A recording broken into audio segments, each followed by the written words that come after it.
Mayong hapon, Negros. Ini ang Digicast Negros X. Ang nagapanguna nga napuno ka mga balita sa Negros ang amo ni kadulong sa inyo.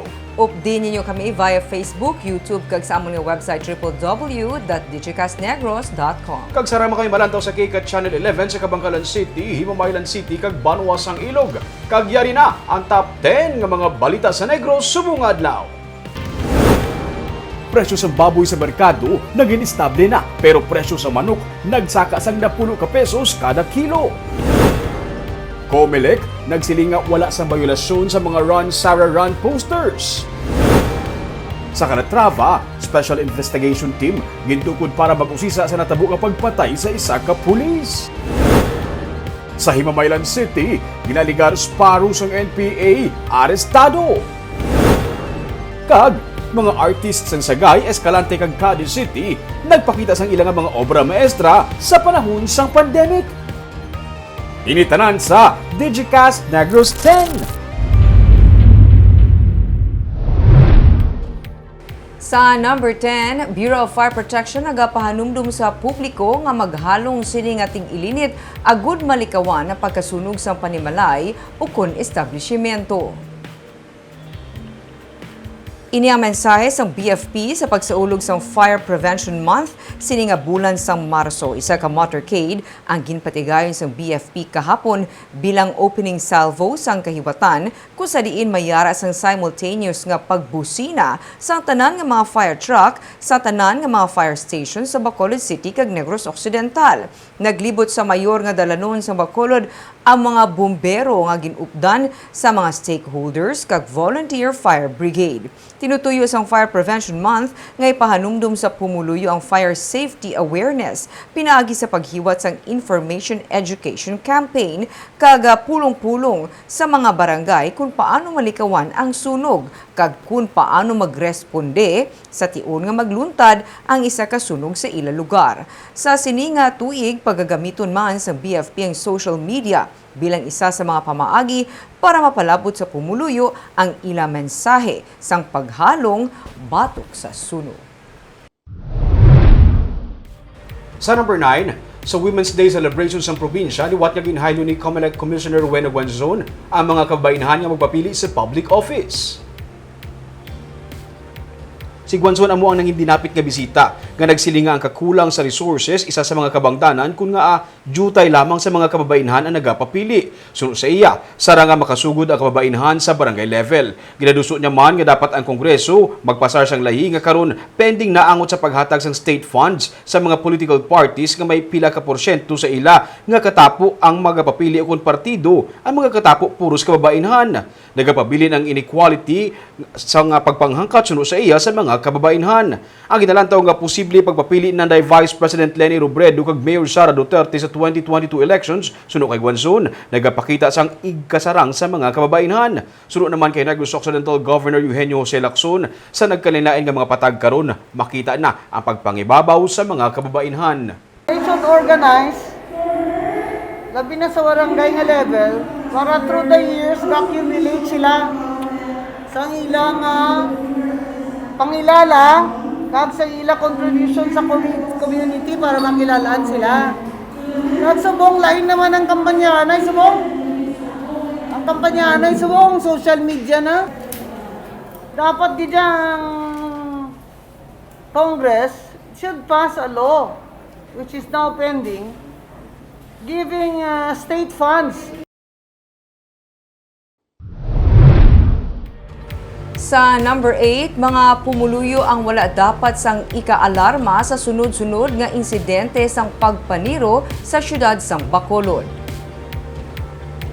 Ginpahayag ni Bacolod Mayor Evelio Bing Leonardia nga nagakabalaka man sa karon ang syudad bangod sang sunod-sunod nga kaso sang pagpangluthang humalin sang pagsugod sang tuig. Sa datos sang Bacolod City Police Office, may 12 na tanan ka mga shooting incident humalin sang Enero. Ang business sector ang damlag pa nagpahayag man nga sila ang nagakahangawa na bangod sang sunod-sunod nga kaso sang pagpaniro.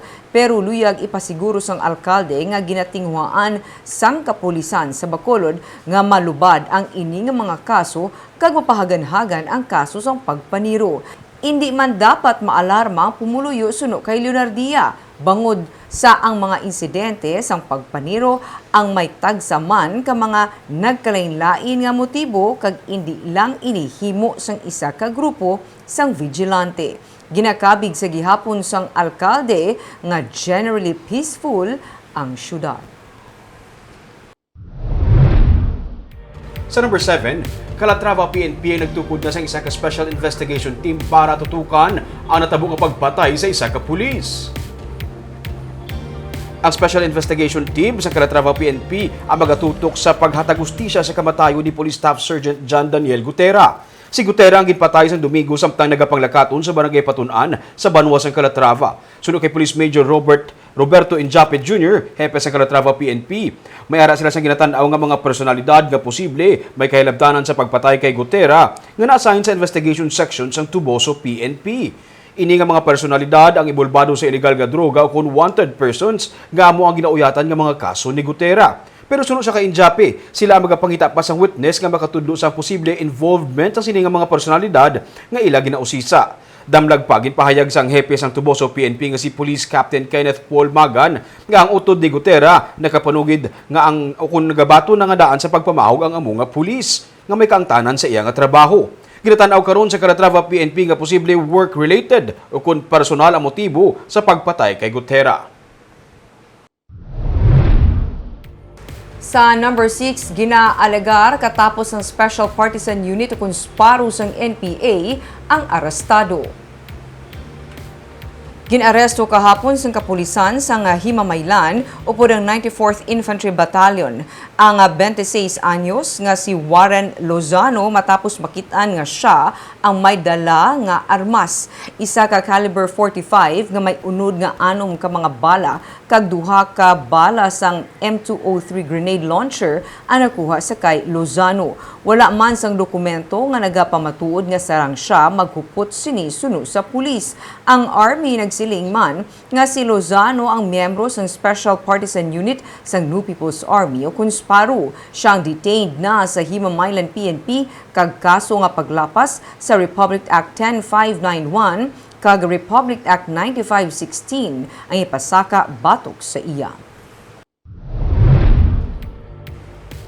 Sa number 5, tugas ang COVID-19 pandemic manubo sa karon ang voters registration turnout. Inisunod sa kay Commissioner Rowena Guanzon nga nagsiling man karon nga bukas ang COMELEC kon Sabado nakabulig ini. Sa Bacolod sunod sa iya, nakita na pagsaka sa mga nagaparehistro sa Sabado nga adlaw. Sunod kay Attorney Catherine Trinio kanya ang elections officer sa Bacolod, 2,308 ang nag-apply sa bilog nga bulan sang Pebrero kag amat-amat naman gid nagadamo sa karon.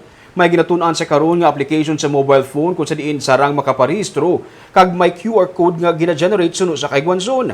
Bisan holidays bukas ang COMELEC suno sa commissioner para mahaylo ang wala pa makaparehistro nga magparehistro na. Suno sa pamuno sa COMELEC sa Negros Occidental nga si Fatima Aspan, 1.7 million ang registered voters sa Negros Occidental sa karon sang 2019, 1.8 million ini. Sa Bacolod naman as of January 18, 2021, 287,383 ang registered voters.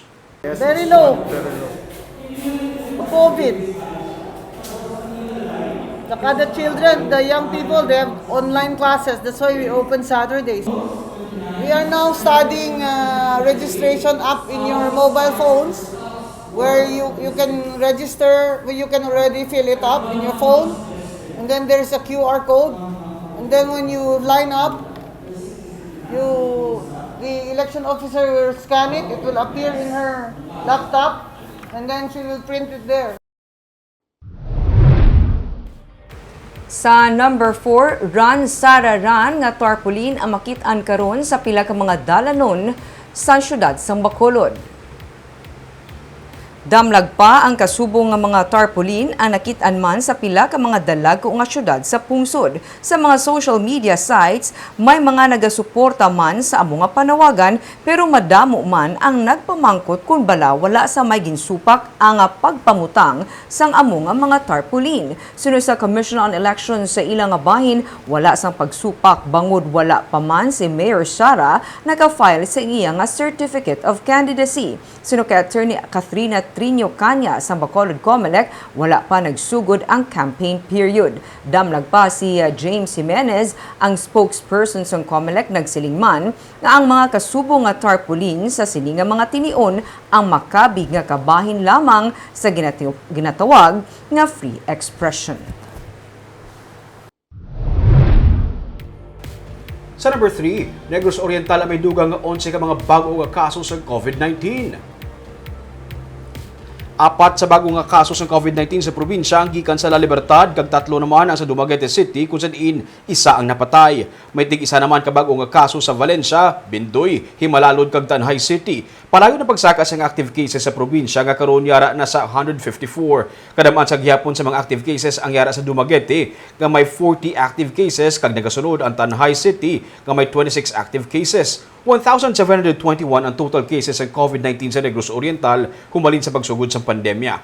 Base naman sa records ng DOH Region 6, ang Negros Occidental ay may napulo ka bag-o nga kaso sa COVID-19 sa kahapon, samtang 7 naman ang gindugang sa Bacolod City. Sa number 2, Department of the Interior and the local government ang nagakabig nga nag-improve ang performance ng syudad sa Bacolod sa second wave sang road clearing operation. Samtang annex building sa Libertad ang pagasayluhan sa mga napahalin nga vendors tugas ang road clearing operation. Yaring report ni Martigo.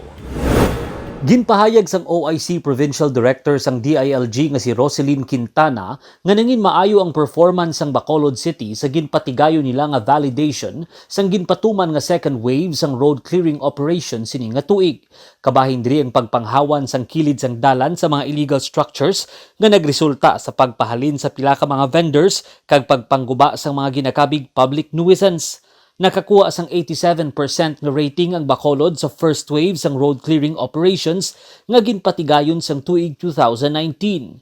These areas, now we have 7 components that we covered as part of our validation. So we look into the road clearing component, the ordinance, the inventory as well, the displacement component, rehab, grievance mechanism, and LGU's compliance with the ban on tricycles along national roads.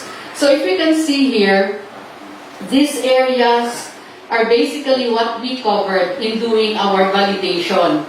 Nagsapol naman kagabi si Bacolod Mayor Evelio Leonardia sa Cluster on Public Markets para istoryahan ang pagpakaayo sa mga merkado sa syudad.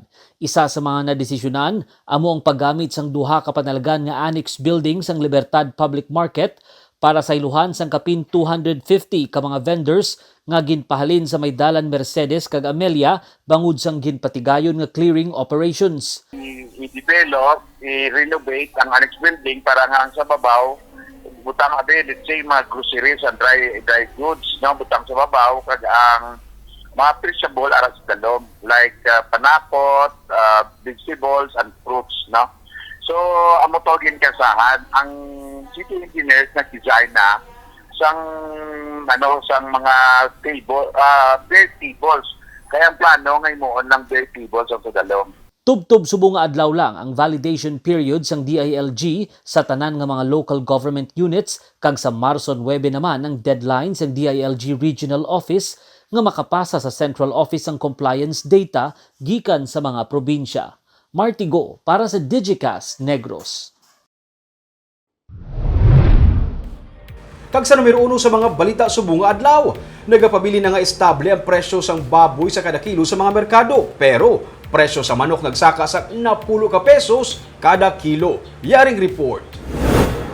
Si Lilia nakibot sa pag-abot niya sa iyang suki nga baligyaan sa manok sa Libertad Market kainas ang aga. Sa nagligad nga semana, 170 pesos lang ang kilo, pero sa pagbalik niya sini nga semana, 180 pesos na ang kilo sini.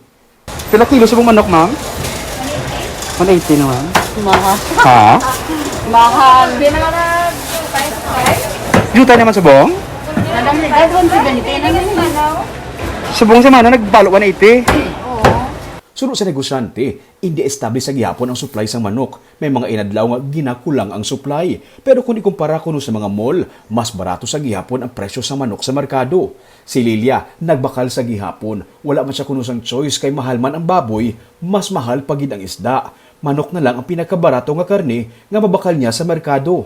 Sige, kaya bakal mo manok dyan. Kay? Daw ka sa lambod, man yan mag-isda man.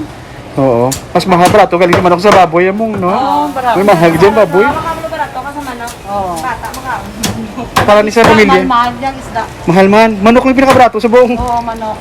Samtang, wala naman sa pagiyo sa bilis ang baboy kada kilo sa Libertad Market. Nagapabili ini sa gihapon sa 250 pesos kada kilo. Ang mga nagabinakal, nagapamangkot gani kung saan pa maganubo ang presyo sini. Bisan mahal, ma'am, wala ka choice. Pisos lang gago, pisos. Sana mabarato ah. Wala ko gani naman ano. Sa Good Vibes, mga artist gikan sa Sagay City, Escalante City, kag Cadiz City, ang napakita sin ilang nga obra maestra sa isa ka art exhibit sa Margaha Beach. Samtang kilala nga artist nga taga Sagay nga si Nuna Lucio Alvarado may mensahe sa tagsa-tagsa nga dapat mag-isa. Yaring report ni Romeo Subaldo. Isa sa mga atraksyon sa Sagay City ining Margaha Beach sa Old Sagay. Ginasiling nga ining bala sa Margaha ang therapeutic para sa nagkalain-lain nga mga masakit. Diri nagapaliwaliwa ang mga residente kun weekend.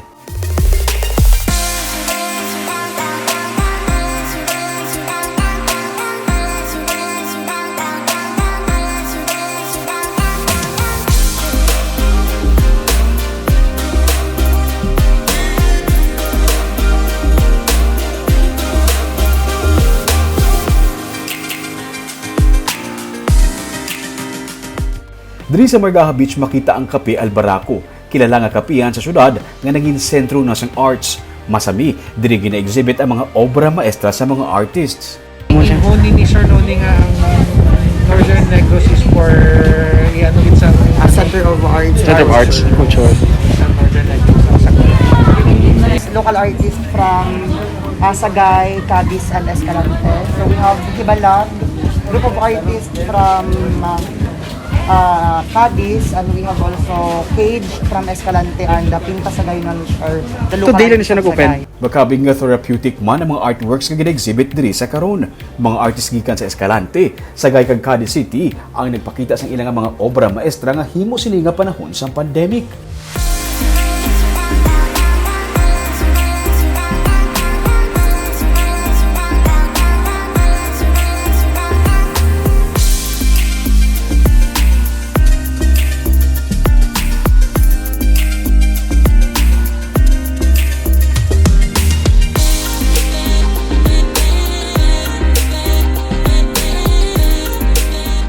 Mismo ang kilala nga visual artist nga si Nuni Lucio Alvarado nga bugal sa Sagay City kag Negros Occidental ay naghatag sa mensahe para sa tanan nga mag-isa. I want to share to you that kung ako lang pang balon natin, no, I want you people, all of you, to be an artist. Gusto ko, artist ka mo. In any discipline in the art, music, dance, theater, literature, whatever. Because art can bring us together. I love you people. Si Alvarado ang nagsugod sang paghimo sa Artist Village diri sa Sagay kag luyag niya nga mangin sentro sang arts sang probinsya ang Northern Negros.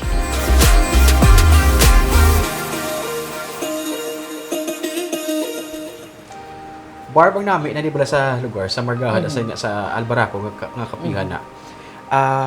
Ma-appreciate mo ang art, the same time ga kape ka, galanta ko sa baybay. Oh. Three things at the same time. Galanta ko arts, ga kape ka, gigay ka sa beach. Hitting ano gali, three birds. Three birds, in one yan nakadapo sa Nigo. Mingdugay na naming, no? Kaya I think, sang hubin-hubin pa ko, na na-deploy man ko da, kag nadumduman ko doon naka-interview ko sa sila nga lugar. Kaya Barb, kayo naging venue na siya for local artists nga mag-isa dira, tantanan nga doon naging the village sa sa mga artists. Tamo na mo may taga Escalante, taga Cadiz, taga Sagay, Kantuda kay tuwi na sila doon ginimo nga the ground or doon ginimo na sila nga doon training ground. Sir Nuni. Kag sa mga artist man nang, 'di ba, opportunity for them also nga makilalaan sila, ma-establish ang ilang nga, especially kung baguhan pa lang sila, kag opportunity man nga ma-dispose ang ilang nga or mabakalang ilang nga mga work of art. Kag hindi ako ng Barb mga visual art for theater, for music, doon na siya naging venue man. pwede ka isa nyo niyang balik kagina nga arts keep us together. Correct. Sakto no. Kagdamo artist ha sa Negros. Kaga po ito mga balita sa Negros subong nga adlaw. Kay man sa panahon karon importante nga may ihibalo ka sa nagakatabo sa imo nga palibot. Pero dapat balanse kag eksakto mga impormasyon. Padayon kami nga magapangalagad sa Negrosanon. Ako si Barbara Mijares. Tubtub sa buwas ako naman si Romeo Subaldo, mayong hapon.